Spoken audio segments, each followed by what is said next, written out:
Bom, vamos direto ao ponto. Imaginem uma descoberta astronômica incrível, feita lá em maio de 2026, que simplesmente pega todas as regras da ciência planetária, rasga e joga no lixo. Pois é, na nossa análise de hoje, a gente vai explorar um mistério cósmico absurdo que nos obriga a repensar totalmente como os confins do nosso sistema solar funcionam. E já adianto, não estamos falando só de mais uma pedra flutuando no espaço, não.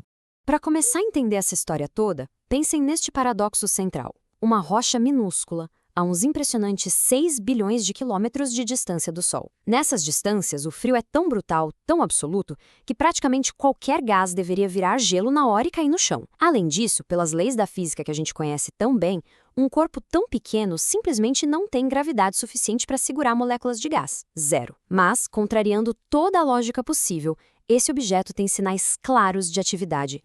O que nos leva à primeira parte dessa nossa análise: a atmosfera tênue e impossível. O protagonista aqui é o 2002 XV93. Um nome bem técnico, eu sei. Mas esse objeto chocou a comunidade científica porque, acreditem ou não, ele tem uma atmosfera, exatamente onde nenhuma deveria existir. A diferença de escala aqui é abissal. Pensem em Plutão. Agora pensem que o 2002 XV93 tem só uns 500 quilômetros de diâmetro, o que é uma pequena fração do tamanho de Plutão.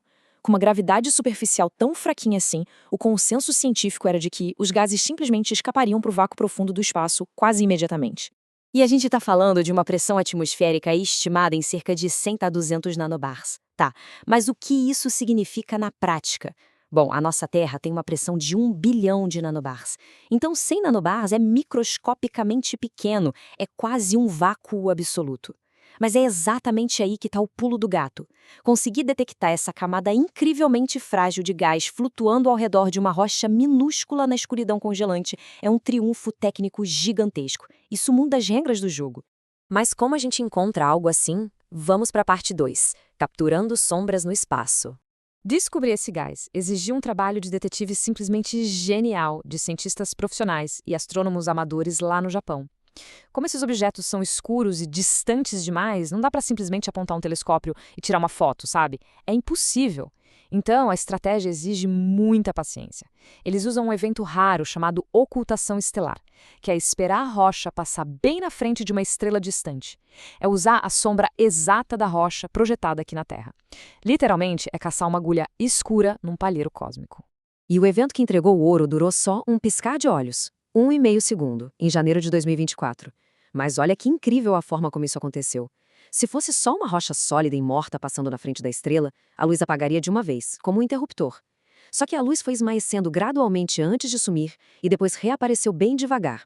Essa suavidade toda é a assinatura física, a prova inegável de que a luz estelar estava sendo filtrada por uma camada fina de gás invisível ao redor da rocha. Mas claro, a gente precisa ter cautela. Como o pesquisador Ko Arimatsu resumiu muito bem, isso é um desenvolvimento surpreendente, mas que precisa urgentemente de verificação independente. Isso é super importante. É um lembrete fascinante de que a ciência exige rigor e paciência. As descobertas precisam ser exaustivamente testadas, em vez de todo mundo sair tirando conclusões apressadas por causa da empolgação. Então, de onde vem essa atmosfera toda? Vamos entrar na seção 3, as duas hipóteses científicas concorrentes. Hoje, a astrofísica está dividida em duas grandes apostas. A primeira é o impacto de cometa, um choque recente e violento que vaporizou o gelo e deixou uma nuvem temporária de gás que ainda está por lá, se dissipando. A segunda aposta, a segunda é de cair o queixo, liberação interna de gases contínua. Isso significaria que existe um motorzinho geológico lá dentro que não para de funcionar, ou seja, estaríamos olhando para um mundo vivo, expelindo material de dentro para fora, e não apenas uma pedra inerte. Mas a trama engrossa. O telescópio espacial James Webb entrou na jogada. E adivinhem? Ele não achou nenhum rastro de gelo na superfície do 2002 XV93. Isso é uma pista fantástica. Pensem comigo. Se essa rocha estivesse funcionando como uma máquina de neve cósmica, cuspindo vapor e gás o tempo todo, esse material inevitavelmente congelaria e cairia de volta, deixando a superfície cheia de gelo fresco. Como o telescópio só viu uma rocha escura, o placar no momento pesa muito a favor da hipótese do impacto de cometa. Agora, a gente tem um verdadeiro relógio correndo contra o tempo. Nos próximos 5 a 10 anos, os cientistas vão monitorar sem parar para ver se a pressão desse gás cai. Se a atmosfera for simplesmente varrida para o espaço pelo vento solar, confirmando ser um evento extinto em poucos séculos, tudo bem. Mas e se ela se mantiver constante? Aí, meus amigos, a gente vai ter que repensar tudo e aceitar que o gás tem uma fonte permanente dentro da rocha. E se for permanente, a gente entra na seção 4, o criovulcanismo explosivo explicado. Para entender como um mundo gelado pode sustentar uma atmosfera permanente, precisamos mergulhar fundo na geoquímica. Modelos detalhados e artigos daquela famosa revista científica, a Icarus, revelam a mecânica assustadora necessária para causar extrusões explosivas de material nesses lugares. É o fenômeno formidável do criovulcanismo. A analogia do congelador lá de casa ilustra isso perfeitamente. Sabe quando a gente esquece uma garrafa de água no congelador? A água congela, expande e quebra o plástico todo? É exatamente o mesmo processo. O congelamento de pequenos bolsões de água lá nas profundezas gera o mesmo efeito, só que numa escala monstruosa. Essa cristalização gera uma pressão avassaladora de milhões de pascals, empurrando qualquer líquido não congelado com uma violência absurda através das rachaduras da rocha. Só que para ter líquido lá dentro, com as temperaturas caindo a centenas de graus abaixo de zero, a gente precisa dos anticongelantes cósmicos. Substâncias como amônia, metanol e monóxido de carbono são essenciais porque despencam o ponto de congelamento da água. Sem essa mistura, o interior da rocha seria só um bloco petrificado. São esses ingredientes que garantem que uma parte do oceano interno continue fluindo e alimentando essas pressões geológicas massivas. E a matemática bate certinho.